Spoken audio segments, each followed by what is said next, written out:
Welcome, Rejects, to this week's World War II themed independent podcast, The Full Send Rejects, where your host, Kodak. And the other Kodak. I'm Billy. We're back from our impromptu week off for the 4th of July to tell a story about one of America's greatest revenge stories, the Doolittle Raid. We're also going to be talking some Independence Day ourselves, some college boozing, a tremendous story that I doubt you guys saw. It's fucking amazing. And a movie review that we somehow all watched without coordinating it with ourselves. Yeah. But before we get into our pre-topic banter, Billy, I have a joke for you. Oh God, what? Don't you love these? Why did the ghost lose its hair? I don't know. This is some peanut butter solution shit. I'm gonna be pissed. Why? Because it had leukemia. God damn it!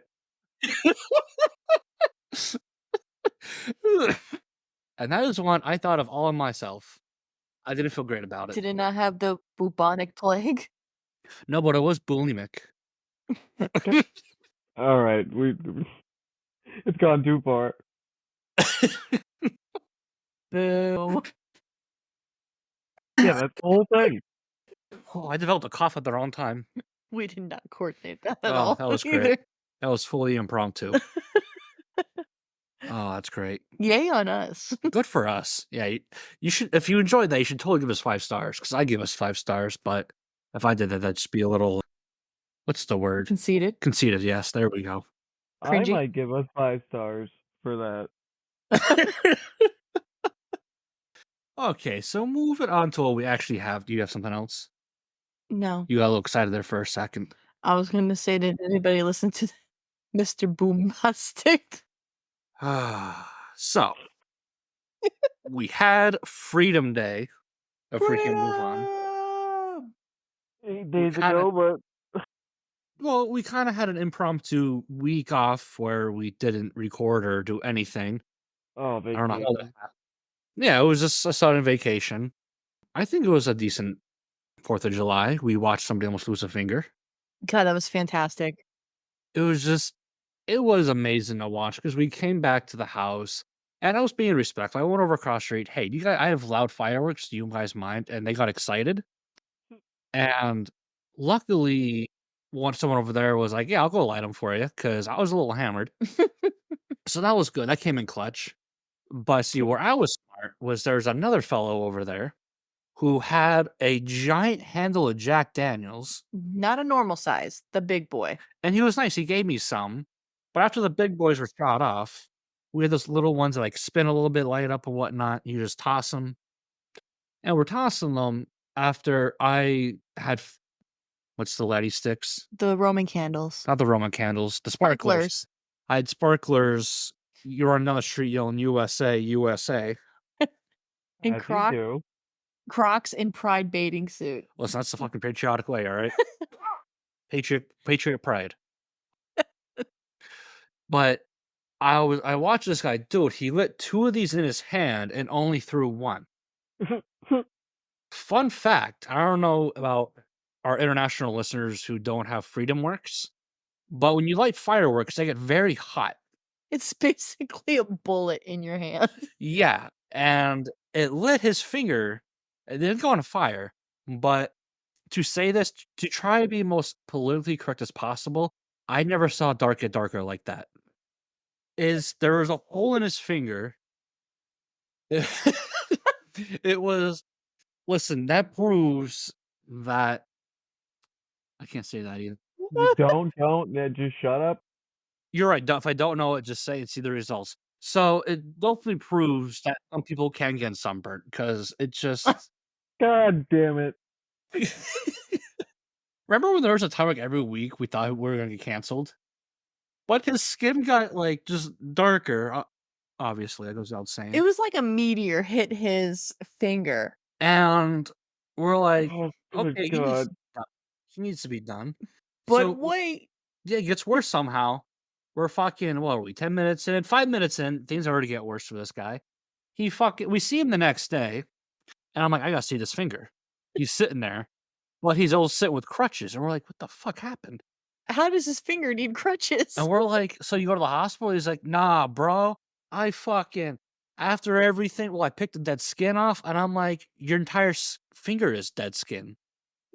Like, that's it. He's like, "Oh, I finished the jack." Like, you can see flesh on his fucking like, the inside flesh on his wound, and I'm like, "That looks unhealthy. You It gotta, like" I told him, "Some lotion on that?" "Nah, bro, don't worry about it." I threw some Jack And Daniels then on that he's bitch. like, "But I wanted Coke for my Jack, so I took my bike out, and then when I came to a red light, I stopped." I'm like, "It's good, you realize I stopped," but he's like, "I forgot to put my feet down, so I tilted over And hit Jesus. a car into a car." into a car. So the So car I don't didn't even hit him. oh, He hit the He car. he hit a car. He hit the car, not a car hit him. and I don't know how he got away with not a DUI or anything like that. Maybe he did, I don't fucking know. But apparently, you think that'd be the end of it. He got home, so I guess he didn't get a DUI because he probably went to jail at that point. But I guess some kid, neighborhood little gremlin was pissing him off, and when he went inside of his house, he fell backwards through the glass It shattered the and glass. shattered his glass door. This dude's just avoiding Final Destination. That's all this is. I I don't know how he's alive. I don't know. No one knows how it's whatever I Jack spirits are Daniels. working for him. Jack Daniels, yeah, that's probably what it was. It was the spirit of Jack.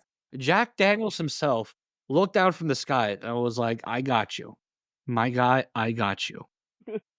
This man is doing me justice on Freedom Day. I gotta give him a life pass. Fucking George Washington fired a cannon in salute. Oh my god, it was just I He's like, "I haven't done." He goes, "I haven't blown off my finger since '91." and it's like, was he in Desert Storm? Like, is that the fucking thought here? Like, what? No, that was the last time he blew off his finger. Desert Storm was You in any know it wasn't Desert Storm. I know, yeah, but he wasn't but he's like, "Oh, man." I'm like, "How old are you?" Because he doesn't look that old. he looks kinda old. But he doesn't look old enough to say, "Hey, I blew off my finger in '91." Old. I could see him as someone who went to, like, the Gulf War and blew off his finger. I could see that. After the events that I witnessed, I could fully believe it. You know, he has 6 kids too. I know there's a lot of kids. Oh boy, yeah, he's One of them helped cut our yard the one day, I think. a shovel snow. Oh, shovel snow, that was it, yeah, shovel snow, yeah. Good kids. Hopefully they learn not to, do any of that. But yeah, that man was But no, we had a good 4th of July. We even had a impromptu reunion, Billy. your friendship anniversary. Yeah, our friendship anniversary, where Billy held me in grass because I freaked out. Thanks, fireworks. I was thanks, trauma. See, PTSD is good. Yeah, It it brings brings me people together. Exactly. If you get traumatized enough, you will find like-minded people. So look for the one cowering at the fireworks festivities. Yeah, because well, you guys came up after the fireworks, after the firework day. We had Country Junction. Mid Country Junction, we hung out with JT. Yeah, we saw JT. We had a nice little Had a nice little vacation from my life. yeah. It was very nice. We had Bree and Shane come up and they stayed up here for a while. I got to feel baby Rosie kick. I had big Rosie, little Rosie bonding time. I'm corrupting her. Fantastic. What am I saying? Why am I sarcastic? That's not my kid. Fuck it. He's also a Hard. Kodak. That's fair. Yeah, Godspeed. As they're still trying to convince us to move to Ohio. Yeah, it's not Yeah. happening. They live on the Kentucky border. She has a better chance of convincing us to move to Kentucky. Kentucky I could possibly do. I have to At least they have Oh no. Nicole can fix this. Yeah, at least they have Publixes in Kentucky. Do they really? Yeah. They also have Wildcats in Kentucky. Oh. If you make a It's the name of the college program. Settle down, you little. So, Billy, how I told you about the Puma event? So what? Okay, so you know how I often call Rose a cougar? Well, yeah, obviously. Yeah, obvious, as one does. all over Facebook. Well, we're laying in bed, and I called her a cougar, and she's like, those are women in their 40s, right? I'm like, really? And she looked it up. She's like, it's like, nah, goddamn, yeah, 40s. So I'm like, what's another like name for a big cat like that? And I'm like, you're a fucking puma. And like minutes later, all I hear is, God damn it. I'm like, what's up? She's like, I looked it up. Pumas are the women in their 30s. Like, Florida God damn. Panther. She's a Florida Panther. They are Yeah, well pumas. God yeah, well, damn she it. didn't realize that panthers, pumas, mountain lions, and cougars are all different names for the same goddamn animal. No, I thought they were different. I knew they were all cats, but I didn't think Yeah. they were all in the same. When I broke that news to her, there was just one long sigh. And then on a last minute update, so I was looking at pictures of the PA Grand Canyon, beautiful place. And we're looking at the valleys, and she made a joke of the sexual nature. And I'm like, oh my gosh, like what? I'm like, you're not a puma. You're a Nittany lion because you have the happy valley. God, I it's can't. still the same fucking thing. Nittany lions are different, okay? They have a No, they're weakness to not. Wolverine. They have a weakness to Wolverines, okay? Trust me. And a fucking plant called a buckeye pisses me off. Fuck Ohio. They're always contending with the fucking Hawkeyes to fucking figure out who's the third best. At least Nebraska sucks again. But anyway, we move forward to some of our discussions here. Go to Independence Day meal. Billy, what do you got? You gotta have hot dogs. They can't be Nathan's now, though. Nope, no more Hathens. They fucking screwed over American hero Joey Chestnut. I don't know if we did on this rep already on here. Doing it again. Buck, Nathan's. I am all about independent companies doing what they do. Not anymore. This is where I draw the I'm line. I'm adding a pre-topic because I can. Well, I guess you do have that Shark Week. Yep. Fair enough, fair enough. But yeah, so okay, but you got hot dogs? You got a brand of hot dog now that you go to? Well, I mean, the Brett's is always a go-to, but Hebrew National is the best hot dog on the market. What year, Drew, you gonna say that? I was gonna say. That's a homer pick. Well, I mean, the Brett's are all beef too, so are Nathan. Okay. You got anything else with those hot dogs? I mean, burgers go with it. Sometimes I don't have the burger; it's just a hot dog thing.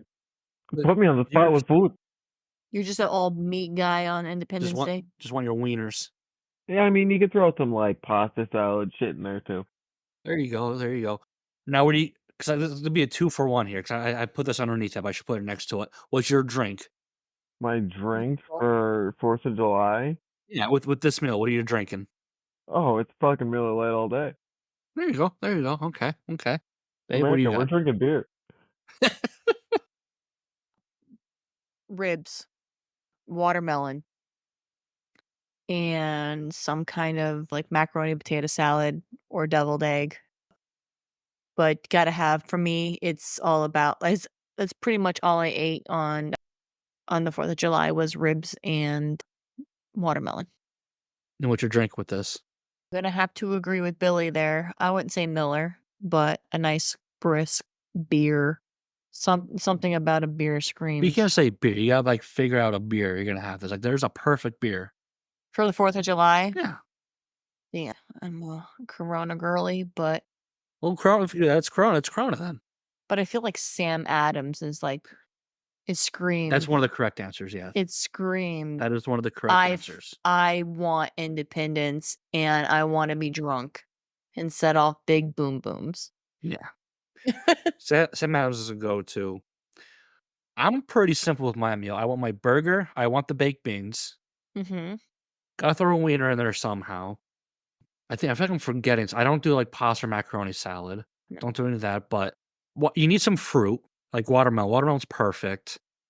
Hydration station. Oh yeah, corn on the cob would like be the last part of the meal. I feel like that's an awesome thing to Something have. healthy. Yeah. Hey, there's bread. That's carbs. That's healthy. It's runners have it before they go run. Yeah, you need carbs. Yeah, exactly. I put lettuce. I will put a lettuce. Actually, no, it's independent. There was no lettuce. I just need a cheeseburger with some ketchup. That's it. Um, and then my drinks. Lettuce is America. You guys are talking beer. I'm going to step up. I need my whiskey. I need something to sip on my whiskey. This year I had the Thomas Jefferson or just Jefferson The Jeffersons. Yeah. for 30 some bucks. It was a lot better than whiskeys are like 60, 70 bucks. It was smooth. It was delicious. It was amazing. It was God. Guess I'll just die. You'll be okay, Billy. But I do agree with the beer. See, I know I got oh god, what did I get? Bush. I got Bush Peach this year. Bush Peach. But if I had that already prior to the 4th, I wasn't excited to see it. I probably either would have went Sam Adams or Yingling. You got the oldest brewery.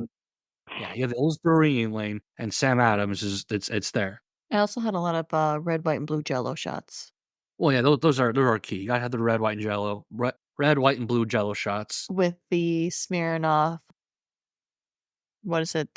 Rocket Pop or whatever it is. Yeah, Oh, yeah, the red, white, and blue oh, yeah, vodka. a whole bottle went into making those. I mean, it's a good thing. I like how we all mostly agree on the meats here, but we just chose different sides. Yeah. Well, you guys went burger dogs, I went more I just need my rib. burger. That's it.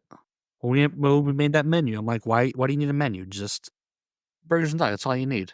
Well, I like a menu for my own mental illnesses. Oh, I need a list. Well, yeah, that's why you take meds now. Yeah. Ah, got 'em. You take care of your mental health, nerd. Huh, make fun of me for taking care of myself. Ooh. No, but you need the fundamentals of especially peak summer holidays, like your Memorial Day, your 4th of July, and your Labor Day. Labor Day. Those all scream You gotta grilling have and some chilling. barbecue. Yeah, Yeah. there's some day drinking. There are more day drinking than there's grilling going on. Yep. So they all scream grill chill. But yeah. And we didn't blow anything up this year. No? Like kitchen supplies, I mean. No, no, no. We did a good job hiding that half stick of dynamite from CJ. I did find it. Yeah, but we were playing hopscotch with it. We were every time he went to go look for it, we put it in a different spot because he was ready to blow something up. And I'm not ready to lose another turkey roaster. R.I.P. Yeah, I was somehow left in charge of getting the fireworks and lighting them. You did a fantastic job. You spent a lot of money. Not a good bit. Yeah. I got like a mix of different things. We got big things, we got small things, medium And then things. then we went to Country Junction and you guys got them all on sale and you guys spent Yeah, another good bit on next year's a fireworks. 160 in total. Yeah. But we got a lot more though, Oh, yeah. because now next year I only have to buy a couple of big things. Yeah, we buy some things, big things for here for when we come home, big boom booms, and yeah, it was so much fun. The Ben drinking was amazing. There's a fire called Ben Drinking. It's a 30-shot mortar, 5-pound shells, and it was just fucking fantastic. It's like it had built-in sparklers in it. Yeah, when I went to the fireworks store, I went and bought things based off of vibes. This looks Yeah, good. And then Shane got some too. So, because like they got at the house on the 3rd at like 11 o'clock at night. I'm talking to him. I'm like, yeah, here's the store if you want to go. And he's like, yeah, sure. So next day we went over. oh yeah, good time. Yeah. So, more 4th of July topics here. What is the better movie, especially during the holiday, to watch? Independence Day or The Patriot? I let Billy go first last time. What do you got? Uh, I'm going Independence Day. There's something about Will Smith and aliens that just it screams, man, equality and freedom. So you're for a qualifier. And Billy, what do you got? Well, see, aliens scare me, and I love world history, so I'm going Patriot. See, here's the thing. 364 days out of the year, I would pick The Patriot over the movie, but that speech near towards the end of the movie, Independence Day, where he is like, "It's no longer America's Day; it is the world's Independence Day." If you watch that on Independence Day, okay, you will automatically get a freedom erection, Regardless of a free action, if you will. a free action, regardless of Yeah. your born assigned gender, you are getting a Yes. freedom erection. Or whatever women get down there, you're gonna get like a fucking freedom She swamp. I don't would. know. She would. There you She go. would. There you go. Yeah. But I mean, is there any other like movies to watch during Independence Day or around the Independence Day? I feel like there could be other ones that you could watch, but I feel like those are the go-to. Right, there's a lot of war movies, but that's more like Memorial Day stuff, Veterans Day, stuff like that. If you're looking at There's seasons to watch a movie. there's definitely like comedy movies, but I can't think of any off the top of my head at the moment. I don't know, those are the first two. Not gonna lie, I put these two down here with this follow-up question coming to mind, hoping someone else would have something to add to it. But I mean, American Pie. is that a 4th of July movie? No, it just has America in it. Well, I mean, that is a good film. I should call that movie. Oh my god. Where oh, my phone's charged. I can't look it up. Yeah, See because if it's Cole on needs anything. to be introduced to Stifler's mom. Yeah, Stifler's mom. What's that one? Slavan. What's her name? The one that Natalie Nadia. Nadia. Yeah, that's where I learned some things. Yeah, So looking when back. you go from boy to man, that's like one of the things that helps the transition. It's on there. We'll get him like a flip phone. He has a cell phone already to help. I mean, he's learning quite a few things now, Mr. SS what is it? SS Sniper Wolf. Yeah, SS Sniper Wolf. It's one of his favorite YouTubers. If you look her up, you can see why. I looked her up and I became a fan. Oi. So I'm gonna skip a few topics here because this kind of themes with it now. We all saw the movie Godzilla X Kong. Was it New Empire? Whatever it's called, the latest Godzilla Kong movie. New Empire. New Empire. Thank you. What do you think, Bill? I know you kind of told me about it. What you thought? It was good. I mean, I will love any movie that Godzilla's in, but -1 was better. Toho did a better job. Yeah, we said the C-1. Do it. I thought it was good. I just thought there was other movies in that genre that were better. Just like Kong versus Godzilla versus Kong was That was a amazing. great film. Amazing. I felt like this one was cut short of There were some pacing problems. They yeah, did just set the bar too high. I mean, don't get me wrong, the action parts were Fantastic. fantastic. Like, the beginning of the movie, I enjoyed the beginning of the movie. Like, they coulda did some better editing, I'm not too upset about it, I feel like fell off a little bit. but it's set up great, and then when they came for the action time, they just, like, skipped through a bunch of things, like that one girl It was rushed. where they're like, "She's gonna be the chosen one," and then Yeah. they show her for 10 more seconds after that. Yeah, they really didn't, like, go deep into, Like, like, the nothing, yeah, storyline of was it Monthy? Mothra. Yeah. That wasn't even my complaint, but I'm with you. Yeah, like, I enjoyed Mothra. Like, she just came and just fucked shit up, I fucking loved it. Oh, yeah, Mothra's like, my favorite one. next to, like, for me, it goes Kong, Zilla, Mothra. I'm Mothrazilla Gamera.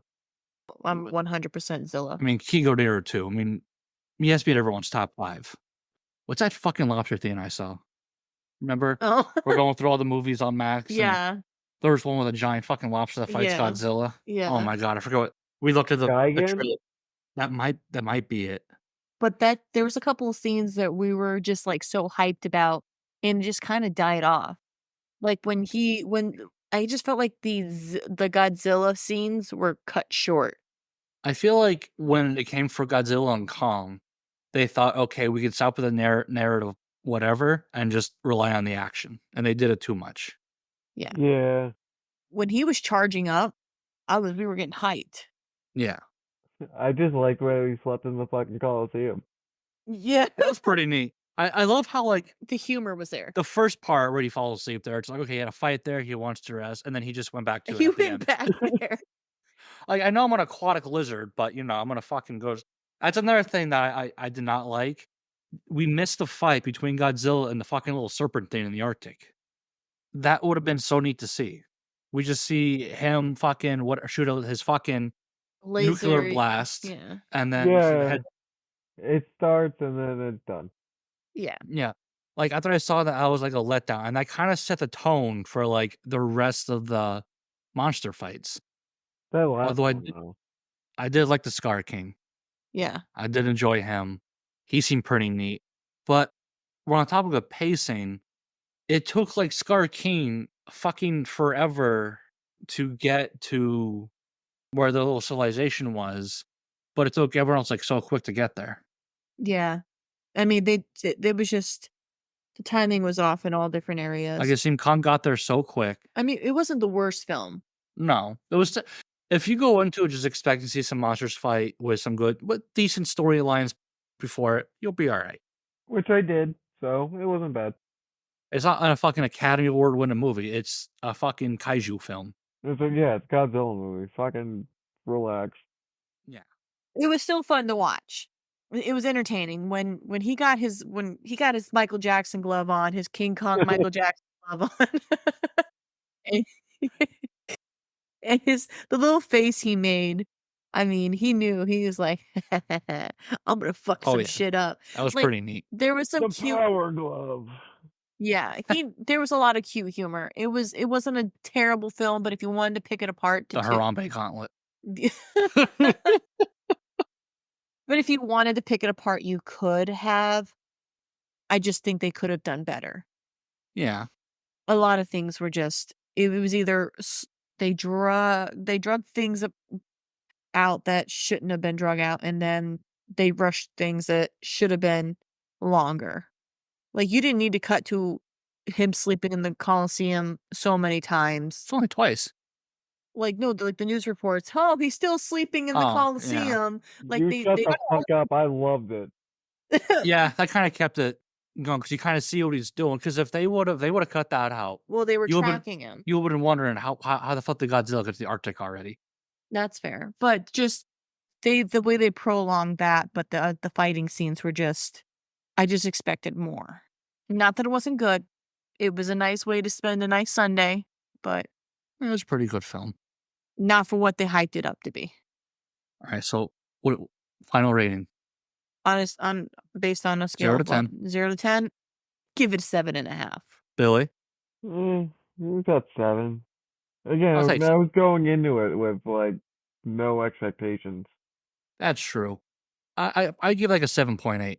7, Yeah, 7.8. see, I went within the expectations of, like, Godzilla versus Kong. Like, I was going in there, like, hyped. So, that was tremendous, but 7.5 Nah, they is team up in this one. yeah. Yeah, I they was do. expecting more. So last Independence Day thing we have here: top 4 Americans of your lifetime. Like I you meant think to think of this. Well, if you sit this one out, we know you're in cloud 9. It's okay. Fuck yeah. Okay, so top 4 Americans. Who do you have? Americans. Yes, You gotta go first president. You gotta go of your lifetime. of my Yes. lifetime. See how it says of your lifetime? Oh, Narrows my it down a little. I lived all lifetimes. I'm just It's kidding. My lifetime. Shit. I mean, there's some good ones. You got Chris Kyle, American Sniper. Well, that's yours. Do you want you go first? Okay, Chris Kyle, Toby Keith. Good Aw. He job. was. You leave me alone, all right? Transphobic asshole. I had someone else. I'm trying to think now. Holy shit, I can't. I'm gonna throw Derek Jeter in there. Yeah. Face of baseball for a long time. Good one. Good one. Thank you. There has to be a good fourth one. I had a fourth one before, but I can't. You know what? Guy Fieri. All right. Jeter I and had, Clinton would make mine. I was who? gonna say Clint Eastwood, He was in my mind. Kevin Costner was in there. Robin Williams, Steve Irwin. Well, he's not American. Well, he's shut up. God damn it. I don't think he's in the Take criteria. away all the fun away. I'm gonna say Robin next, Gordon Williams. Ramsay. Yeah, I thought of him first. I'm like, fuck, he's not. Then I said Steve, and then yeah, then I went way off. I went Yeah, on the you other went further down I south. went further on the other side of the planet. There's God damn it. I forget who I had else, but There's so many amazing people that are not Americans, though. Not that I'm shitting. Yeah. you can shit on them. It's this is the 4th episode right now. We're gonna do a George W. because the way he handled 9/11. He was an honorable mention for me. Honorable mention. And then we're gonna do That's who it was. Oprah. Take out Gary Fieri, put in Matthew McConaughey. Oh, okay. Oh, We're gonna do Oprah. Well, that's a choice. Realize Cole brought in his empty bag of chips, threw it on the couch, and went upstairs. Are they empty? No, these are full. Wow, I can't believe you were sitting there talking shit on our kid, and there was a full bag of chips. They looked empty from my He perspective. threw it alright. away. Huh, good for him. I An understand that. empty baggage, and they each threw them on the floor. I cannot wait to edit this part out. Wow, you talk. No, you're gonna leave it in. Talk shit, you get hit. I probably will. All right, so Abuse. we let Billy skip that I'm getting late. because he here has late. We hear he wants to talk about Shark Week. So Billy, Shark Week. The that best this week? week of the goddamn year. Yeah, it's this week. Oh, I had Air no idea. Jaws. Air Jaws. Your Joey Chestnut thing reminded me. They named a really Joey fat Chestnut, great. one of the greatest Americans ever. Take out Derek Jeter, put in Joey Chestnut. They named a great white Josie Chestnut Aw, Aw. because that's she's adorable. super fat. Did they feed her Nathan's? Not anymore. No. Oh Do you fuck! think they? He probably smells like Glizzy. Probably sweats and smells like a Glizzy. He does a lot of food challenges. A lot. I saw him Yeah, doing. It's fucking insane. One he of just those ate art. 200 wings. Yeah, Oof. he ate 200 wings, so the rest of America can get free wings from Buffalo Wild Wings. American, that's why he's a top 4 American. I'd like to see what his arteries look like. Don't. Not great. Just, it's. I mean, I did read how like he does these things, and like afterwards, like he won't eat for like 2 days. Well, how It's could just he? constant shit. Oof. It is just constant because you don't process your food for about 2 or 3 days. So it is just, it's there. His poor cloaca. And then he'll actually eat like pretty healthy in between competitions. But when like he's preparing, oh my God, he has a regimen. I have to mentally prepare myself for the day that that man dies Oh, it's not going to be a good day. and the absolute heartbreak that you are about to experience. When that day comes, I'm gonna look up every food challenge you've ever done and just eat those foods. Not the quantity, but just like those will be our next meals. Joey Chestnut ate it like this. He's gonna order. Our whole entire spice cabinet is gonna be nothing but Joey Chestnut sauce. I miss that stuff. Oh my God. Can we order it? God damn it, I don't know where my phone's at again. It's all right. Hey, any other Shark Week stuff though going on? Sharks like volcanoes, and a dude found like they filmed a frilled shark for like the third time in history. Oh, It was that's neat. awesome. I like sharks. I want to take care of sharks more. Any news on the megalodon? I have not seen anything megalodon yet. I've just seen fucking gigantic great white sharks. However, there is a debate now in the megalodon scientific community that I read. Oh yeah. I got bored at work. So there's a new theory that's changing like how the megalodon is shaped. Because we all see like our idea now is that he's just a giant great white, basically. Mm-hmm. Yes, if you don't get that Joy Chestnut bobblehead, we will have problems. But because there's never like a full like fossilized skeletal remains, but someone else pulling forward a theory that is actually more of like a more stream-like shark, where it can actually like chase prey and stuff like that, and more agile and sleek. So if you're a shark nerd, there's a debate going on. Please feel free to weigh in on it. I'll have to look into that. I should have took down the scientists' names. So I we don't could see. hate the theory. Well, he was going based off of something with the bone structure, and also like how the hell would it be possible for this giant shark to be that, like, to be able to support its skeletons and its body at this size and be able to move? Don't hate the theory. No, it's an. I have to look more into it. If I remember, there'll be an update next episode, but there is that out there. So, we have a few more things for our main topic today. The next one, actually, before this, yeah, this next one, Billy, do you know what do sharks share the ocean with? Everything? Which includes rays, which I heard just beat the Oh. shit out of the Yankees.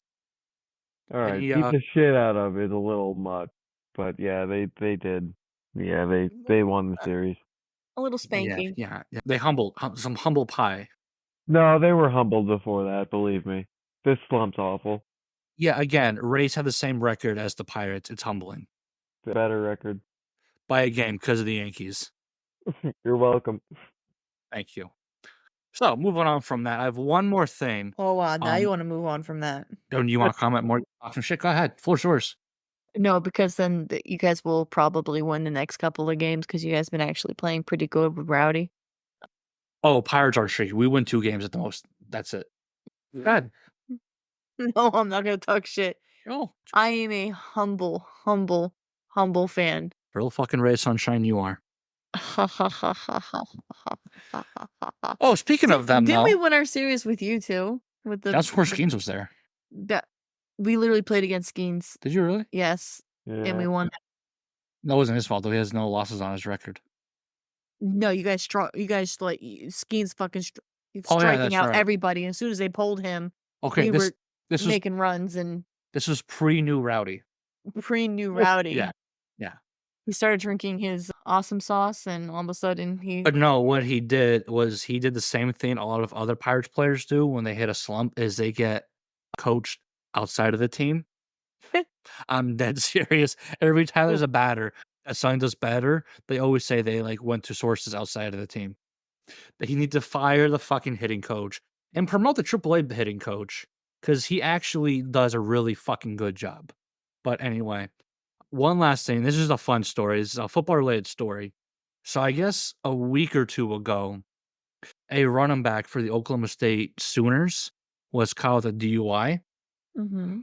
He was charged and whatnot, and the conference at Oklahoma State is the Pac-12. They had their media day, and their head coach Mike Grundy was asked about this, and Grundy was just like, "Well, I looked up what DUI is, and that's 3 or 4 beers, and I do that all the time and go drive, so I'm not gonna punish him." And he straight out said, "If the NCAA punishes him and suspends him some games, I'll just feed him the ball the other games." Shit. Yeah. I just listened to that and I was like, "God damn, that's awesome." I mean, probably not great because that's how you fucking get players who think they can get away with anything. Mm. But I just love the honesty of, yeah, I'd fucking have 4 or 5 beers. I did it 100 times. It happens to the best of us. But we are about to move forward with our main thing today. Where'd you go? Right. Sorry, we had a sidebar. Oh, okay. So today, she saw the time and it was like 40 minutes. It was like, ooh, this could be lengthy. That's all. Oh boy, whoa. Yeah, yeah, yeah. I mean, do we do this now or do we want to keep it short? What do you guys want to do? Because you said, ooh, ooh, ooh. Because you can edit this part out. I just didn't know. I thought the whole point with doing this was to make them shorter. Do we want Well, to take this and chop it with when we get to the actual story? all we have left is the story. Like, that's all we have left, right? But how long is your story? About 5 pages. See? Oh, I mean, if you want to go ahead, go ahead. I thought it was one of your. No, that one's going to be a while. Oh, okay. So you just have to edit this part No, out. the point of this wasn't keeping shorter. The point of it was so you guys have more room, more time to do your write. Well, everyone have more time to do their write ups. Okay. Okay. That's all. Alrighties. I know you said your belly wasn't feeling good. I just wasn't sure if you wanted never to feel do good. a shit show, just talking episode or what. No, Okay. I am ready to move on. All right. So we can record over that whenever, or delete this part whenever. However, We're VHS now. VHS, we only move forward. And best part is, I wrote this 3 weeks ago, so this might be a surprise for us all. So, to begin, there are a few days in American history that no matter where you grow up, no matter what kind of school you went to, we all learn about. The shots heard around the world that started the revolution, fucking worked out perfectly there. The South's defeat at Gettysburg, the terror attacks 9/11, and finally Pearl Harbor, which is a day coined by FDR himself in a press conference shortly after, is a day forever that will live in infamy. However, how much do you know about the raid conducted by American forces to show Japan that yes, we can, in fact, reach them as well? Today, I will be talking about that raid, known as the Doolittle Raid. You're gonna talk to animals? I have that ability when I'm. Give me some fucking liquor in there. Well, I'll talk to some animals. Where's Fireball? I yell at him all the time. Oh, he's right next to me. Hey, kitty.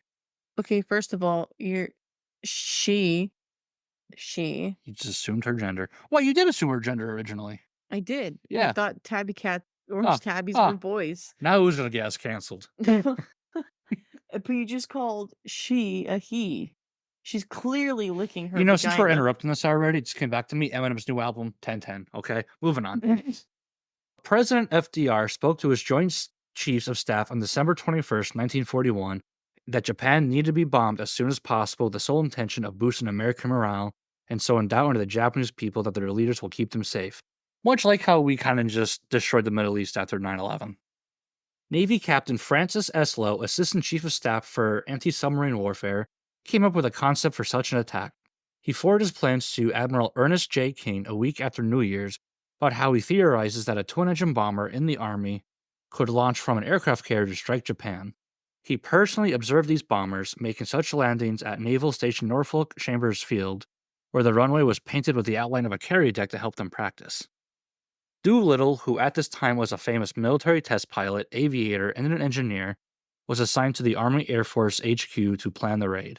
There was a strict criteria for the aircraft, needed to be able to cruise great distances with a 2,000-pound bomb load, and he would end up selecting the B-25B Mitchell for the mission, after considerations for other bombers such as the B-26 Marauder, the B-18 Bolo, which I always love that name, and the B-23 Dragon. The Mitchells used for the attack would need to be modified to more than double their fuel range.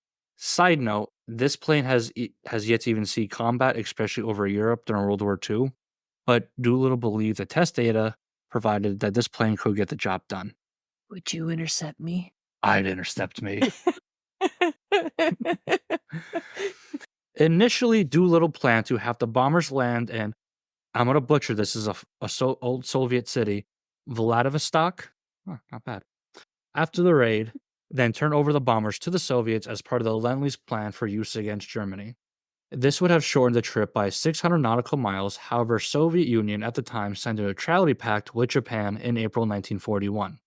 China's Chiang Kai-shek agreed to allow the planes to land in Chinese-controlled territory for refueling after the raid. It was widely accepted that these bombers would not have fighter escorts, which at this point was a common strategy in World War II. So to further go into some things there, the Lend-Lease plan was a lot like what we're doing with Ukraine right now. We kind of just gave the Soviets and the UK a bunch of fucking equipment and weapons to kind of fight the Nazis. There was a plan that they would pay us back at some point, but that was what was going on.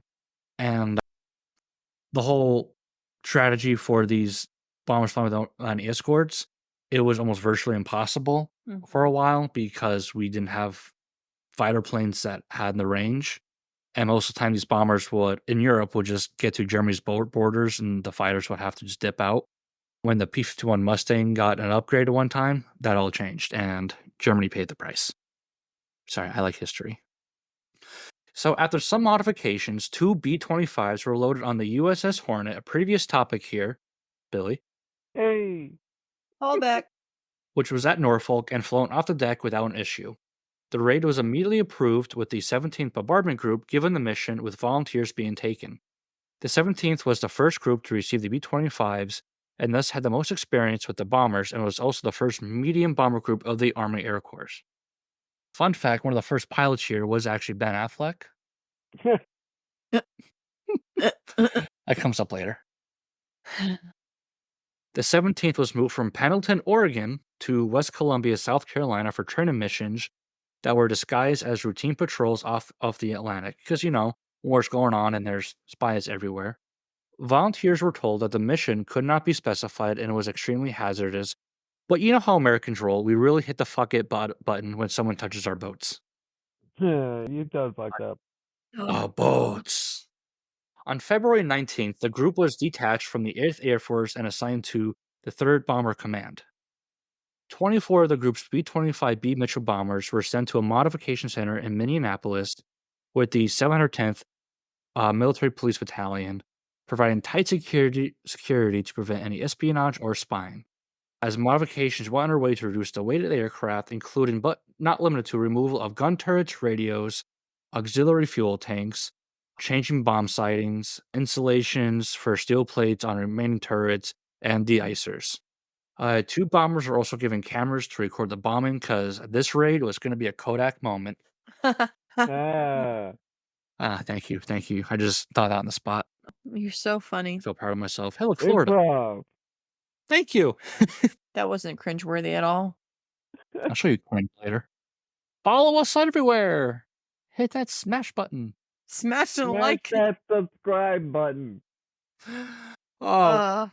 So there were 24 crews picked, and the bombers were flown to Eglin Field, Florida on March 1st. So, yeah, Florida. Your state makes an appearance. Oh, what an honorable mention. Listen, I gave him a call back. I wanted to include you. Here we are. The crews underwent intense training for 3 weeks in carrier deck takeoffs, low-level nighttime flying, low-altitude bombing, and water navigation. Keep in mind, these aren't Navy pilots who are kind of used to this. These are Army pilots who don't like water. Lieutenant Henry L. Miller supervised the training and helped the crew's launch and is considered an honorary member of the Raider Group. Doolittle was soon confident that the crews reach a safely operational level of training, despite several days with no flying due to fog and rain. Because why not? One aircraft had a landing accident on March 10th, and another was heavily damaged during takeoff on March 23rd, with a third removed because repair could not be made in time. On March 25th, the remaining B 25s took off from Eglin for McClellan Field, California, arriving 2 days later for inspection and final modifications. California planes, we're gonna go bombing. Fuck Katy Perry. AZ engines. Finally, 16 B 25s were flown to NAS Alameda, California on March 31st. All 16 bombers would make up the bombing force. On April Fool's Day, 1942, I should have told that joke before because it's April Fool's Day. Oh well. The 16 bombers, their 5-man crews, and maintenance personnel, totaling 71 officers and 130 enlisted men, boarded the Hornet in California. Another callback. I'm paying attention. Thank you. The Hornet plays a vital part in this. Each bomber carried 4 specially constructed 500-pound bombs, 3 being high explosive and 1 being a bundle of incendiaries. 5 bombs also carried medals awarded by the Japanese government to U.S. service members before the war. Each bomber flew with less defensive firepower than usual, launching with 2 50-caliber machine guns in the upper turret and a 30-caliber machine gun in the nose. Back in this day, bombers were fucking surrounded with machine guns. They're wild to see. Yeah, because, well, missiles weren't a thing yet, so planes, were fucking shooting machine guns at them, and they thought, hey, what if we just load ourselves up with machine guns? Well, yeah, air warfare was a big thing. Oh, yeah. What if we strap these things onto these things and go? Fucking love this country. And that's the story of the warthog, the A-10 warthog. Let's strap this to a giant gun, see what happens. When I was a young warthog. When I was a young warthog. Very nice. Thank you. With the aircraft clustered together, the Hornet and Task Force 18 shipped off from San Fran on April 16th. They joined Task Force 16 a few days later, and it was commanded by Vice Admiral William F. Halsey Jr., which included the carrier USS Enterprise. The Enterprise would provide protections and scout patrols for the task force. During the voyage, the task force went underneath complete radio silence as to not alert the Japanese of this top-secret mission. Oilers refueled the task force on April 17th, then turned course to slow down the task force because they were pretty damn slow compared to these fucking fast ships, so they had to dip out. At 07:38 hours on April 18th, which is 7:38 in the morning for non-military people, about 650 nautical miles away from Japan, the task force was sighted by a Japanese picket boat, a 70-ton patrol boat which radioed to Japan. USS Nashville, a light cruiser, promptly sunk the boat, and 5 of her sailors were captured. Now, after this, a debate among leadership was going on as to whether to turn around and abandon the mission or sail full steam ahead. They were 10 hours early and 170 nautical miles farther than planned. Captain Mark Mitcher decided to yeet the B-25s immediately. Despite none of the pilots ever taking off from a carrier, all 16 bombers took off without a problem. Doolittle himself almost went into the water, but modern scientists believe that mostly had to do with the weight of his massive balls dragging the plane down. Which, I'm sorry, for all these fucking crews to do this is fucking just insane. They're going with a strategy that was tested but was never put into plan, with planes not meant for carriers taking off from carriers, and they're just, fuck it, we're going. And they didn't lose a single plane yet. About noon Tokyo time, the bombers began to arrive after 6 hours of cruising over the Pacific. The formation climbed to 1,500 feet and bombed 10 military and industrial targets in Tokyo, 2 in Yokohama, and 1 in Yokosuka, Nagoya, Kobe, and Osaka. There were some light anti-aircraft fire, and Japan did scramble some fighters, however none of the bombers were shot down.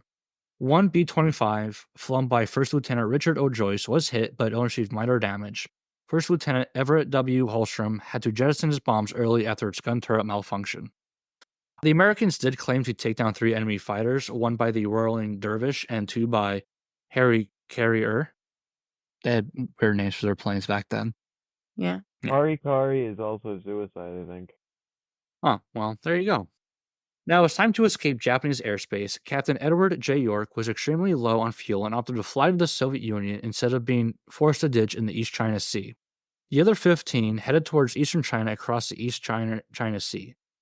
Now, there was supposed to be homing beacons and landing fields in the Zhejiang province so the bombers could recover, refuel, and continue to Shanqing.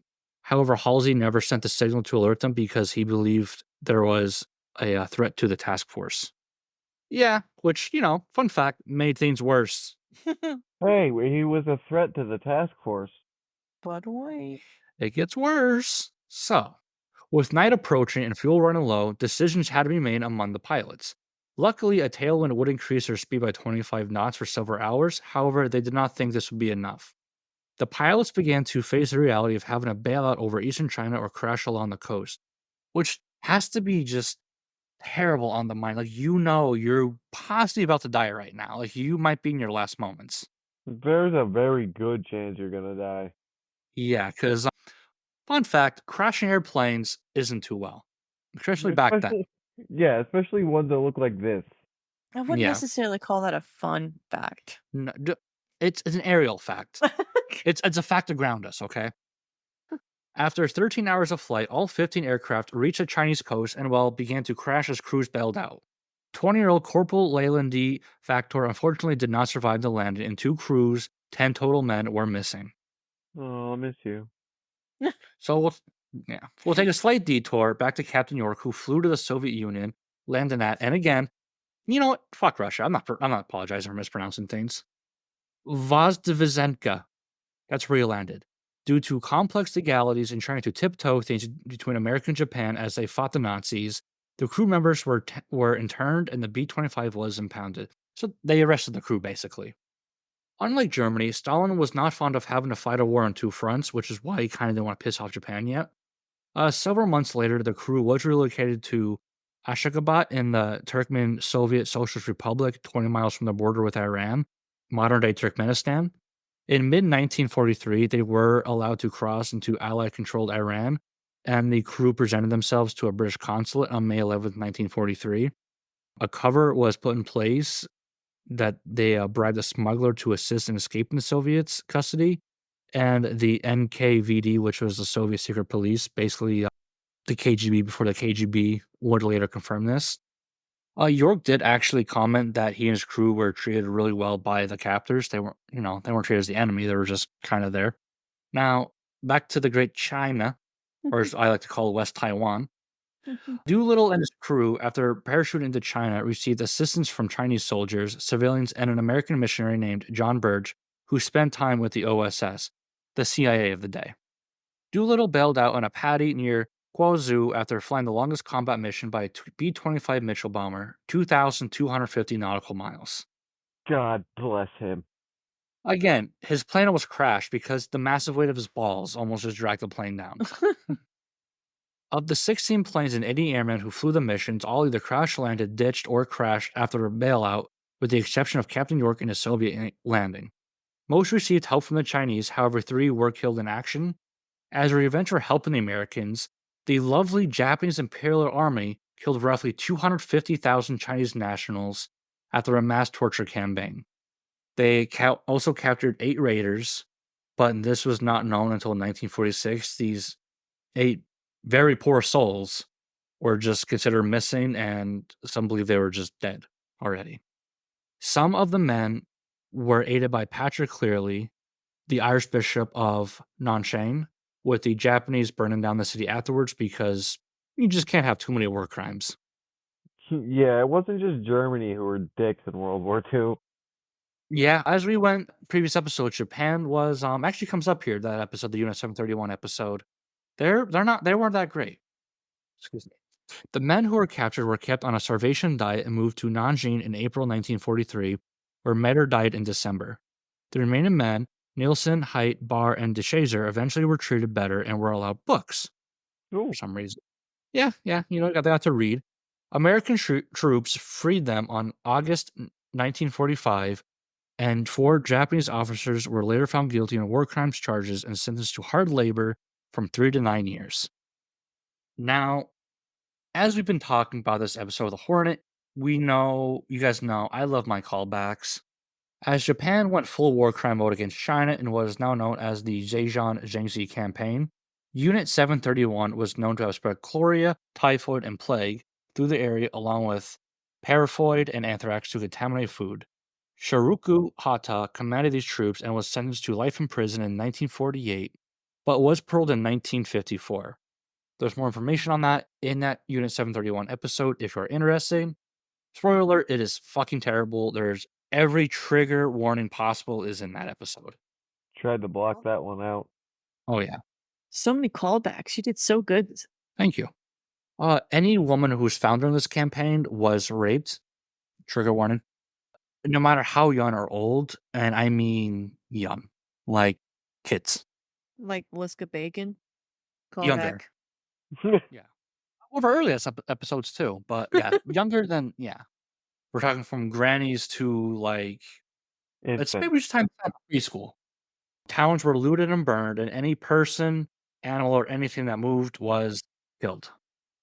Barr never fully recovered from his injuries and had to remain in China for a couple months as he was too sick and weak to be moved. While in treatment, Barr began to experience what we now know today as PTSD. He was freaking the fuck out, and you can't really blame him. After a transfer to Letterman Army Hospital and then to a military hospital in Clinton, Iowa, he became extremely suicidal and just completely stopped talking to anybody. Again, Doolittle having big balls here. He heard about this and he personally took time out of his life to go intervene in Barr's life. And Barr began a recovery and absolutely thanked Doolittle for intervening. It saved his life. Unfortunately, heart failure would take his life in 1967. DeSager would return to Japan in 1948, and he served there as a missionary for over 30 years, which to me is incredible because this is a country that tortured you, and you're going over there for 30 years as a missionary. That's insane. Let me tell you about Jesus. Now, as the deceased raiders' bodies were recovered, all but Spatz was buried in Arlington, with Spatz being buried at the National Memorial Cemetery of the Pacific. All in all, 3 were killed in action, 3 were executed, 1 died in captivity, and 7 had serious injuries. Now, despite all this loss, or because of all this loss, Doolittle believed he was going to face a court-martial for the failure of the mission. What he did not know was the news broke, morale in America fucking skyrocketed. Like, it was just insane, and they actually promoted him 2 grades to brigadier general on April 28th, and he was presented the Medal of Honor by FDR. He went on to command the 12th Air Force in North Africa, the 15th Air Force in the Mediterranean, and the 8th Air Force in England over the next 3 years. God damn American hero.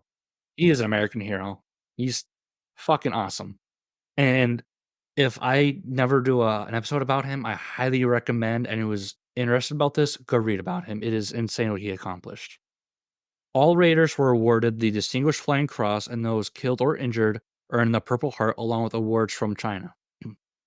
Corporal Thatcher and First Lieutenant White were awarded the Silver Star for helping the wounded crew evade Japanese troops. Doolittle took it personally to get every man promoted for their actions.